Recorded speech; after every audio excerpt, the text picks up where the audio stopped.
So ఆ స్టోరీస్లో మీరు కూడా ఏమైనా యాక్టింగ్ ఏమైనా చేసే అవకాశం బేసిక్గా నాకు యాక్ట్ చేసే టైం లేదు, నాకు నిజంగా టైం లేదు. ఎందుకంటే మీరు నమ్ముతారా నమ్మరా, నేను ఇప్పటివరకు లంచ్ చేయలేవాడ, అయ్యో ఇంకా లంచ్ చేయాల. శివాజీకి ఇలా వస్తానని చెప్పాను, పొద్దున్నే ఫామ్కి వెళ్ళి పనులు చూసుకొని మనాడు ఫోన్ చేయగలే డైరెక్ట్గా ఇంటికి కూడా వెళ్ళకుండా ఇక్కడికి వచ్చాను.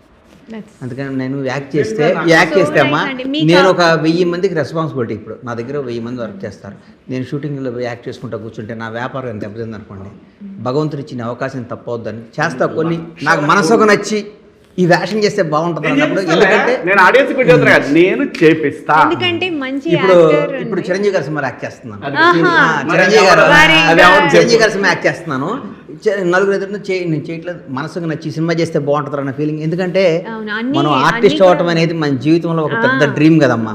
ఎంత డబ్బున్నా దేన్నైనా కొనుక్కున్న యాక్టర్ని ఎక్కడ కొంటాం, మనం నటనని ఎక్కడ కొంటాం, ఆ గులని తీర్చుకోవాలి కదా. తృప్తి ఉన్న వేషం వేసి ఈ వేషం వేస్తే జనంలో బాగుంటుందిరా, ఈ వేషం వేస్తే జనం నచ్చుతుందిరా,